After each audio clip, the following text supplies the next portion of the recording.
Thanks for staying with us. We're still reviewing Daily Sun. What's the story? Gunmen last Friday shot dead 2 Chinese men and a policeman at the Uturu Local Government of Abia State. They were coming from their facility with their police escorts when they were accosted, and then they shot 2 of the Chinese men and a police officer. When that happened, the police, quickly, collaborated with the military and some sister security agencies, and then they went to rescue 4 other Chinese officials and 2 police officers. One of the Chinese personnel that was rescued was injured, and one of the inspectors of the police was also injured, had suffered a gunshot injury. They are being treated right now, and they are trying to do everything possible to apprehend the culprits. Okay, so I have this story on Trump. So we're all expecting the tax he had said he was going to use as a sweep across many states, many countries. So according to the report from the Daily Sun, stakeholders and exporters have expressed deep concerns over Nigeria's potential loss of $6 billion in annual export revenue following the recent imposition of 14% tariff by United States Donald Trump on Nigerian exports and other countries, not just Nigeria. They warned that the new policy could effectively signal the end of Nigeria's preferential trade benefits under the African Growth and Opportunity Act, a program that was launched back in 2000 to enhance market access for African countries. The federal government acknowledges the new development and affirms its resolve to cushion the impact of fast-track efforts towards economic diversification. Unfortunately, speaking on Sunday, the Minister of Industry and Trade, Dr. Jumoke Oduwole, said the government has noted that while crude oil historically continues to be our #1 export, the tariff regime threatens to disrupt non-oil exports, many of which previously enjoyed duty-free access under the AGOA Act. It added that the new 10% tariff on key categories may impact the competitiveness of Nigeria goods in the U.S. And for businesses in the non-oil sector, these measures present destabilizing challenges to price competitiveness and market access, especially in emerging and value-added sectors vital to our diversification agenda. This is really, really sad, but we don't even know. But these are still projections, but $6 billion is a lot of money that we've been losing in export revenue, and that's not funny at all. At least we have the data, which is good. I want to take the story of what is happening in, what they expect will happen in Osun, because the APC has alerted the IG, the Inspector General Police, Director of Department of State Services, and the Office of the National Security Advisor about the crisis that they perceive would happen. They say that it is being orchestrated by the governor of Osun State, and that who is from PDP, and they are accusing that he is going to go to court to illegally remove the reinstated local government chairman, and this would lead to anarchy within the state. They said that they've gotten on correct information that he's going to get this purchase order of mandamus from High Court in Ikirun, and the governor is banking on bringing illegally selected men of PDP to be the council chairman. While all of this is happening, my worry is that we've already been hearing about crises happening within Osun State that has led to loss of lives, and we don't want another one to happen.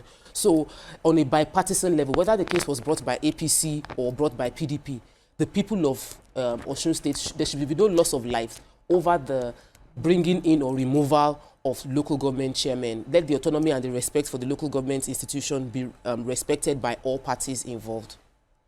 Okay, moving on now to Vanguard. Anxiety as police organizers differ concerning the cybercrime and emergency rule protests.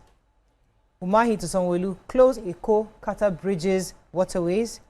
Ikweazu, Shehu Sani, Omokri, others make ambassadors list. Interesting. No respite for textile industry as domestic market shrinks further.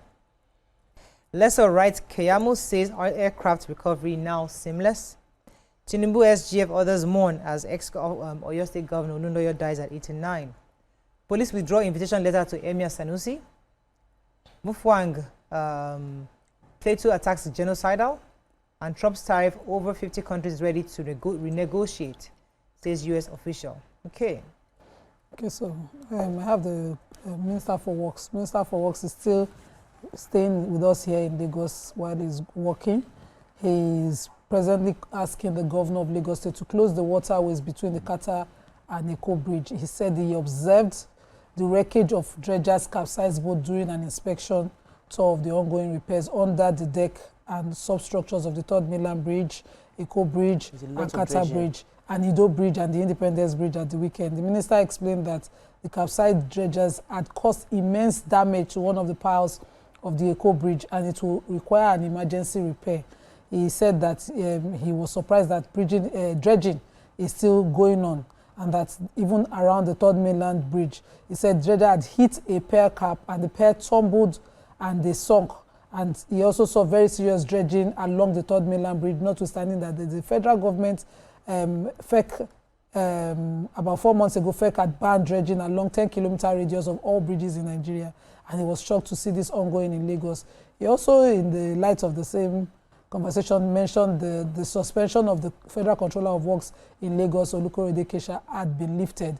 And he said that she was only suspended because he wasn't informed of the closure of the bridge, but he found out that she had given 2 days notice for the need to close the bridge. And when he observed the bridge, he saw how urgent and how she had acted on time to prevent the loss of lives by closing the bridge. He said the only mistake was that she should have escalated the closure at the time she did it by, copying the PS, copying the minister as well, but that she had done that, and that so things that should go back to normal. She's been reinstated. Congratulations.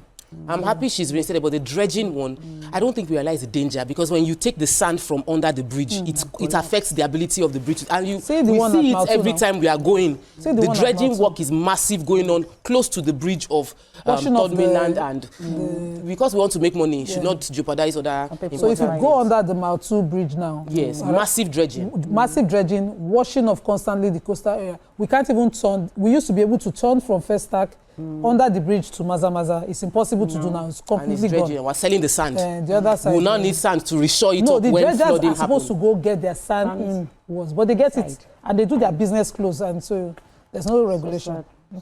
So the Nigerian police force has withdrawn the invitation earlier extended to the 16th Emir of Kano, Mohammed Sanusi, over the unfortunate incident that occurred in Kano State during the Salah celebration on March 30, 2025.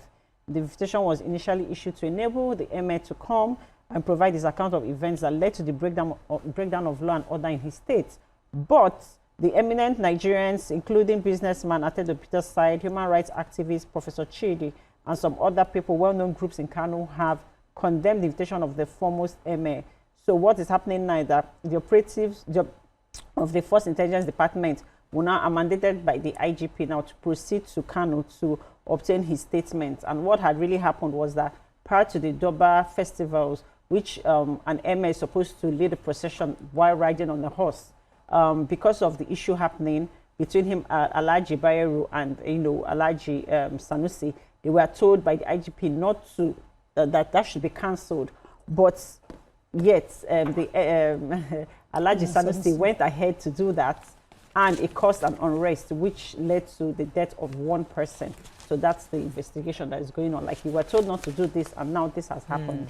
So let's see what comes out. Has anybody taken the Plateau killings? I want to. Yes, Mariam Nima took it. I want to take the domestic, the challenges with our manufacturers. So there's been a steady decline.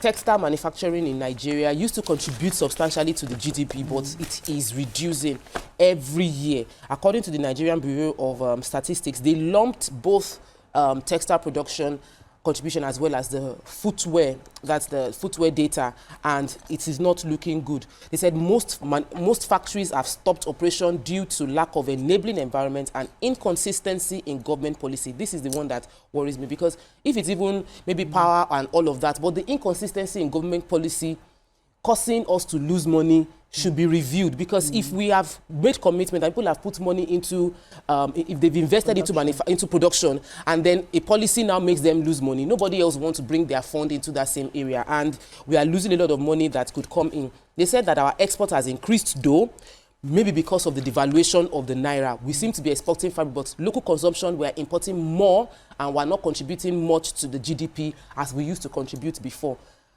I think it falls under Ministry of Trade and Investment, as well as the Community Minister of Economy, to look into how we can shore up the... Okay, that's all we can take on Front Page Review this morning. Let's go on a short break. When we come back, move on to our hot topic of today. Stay with us. We'll be right back.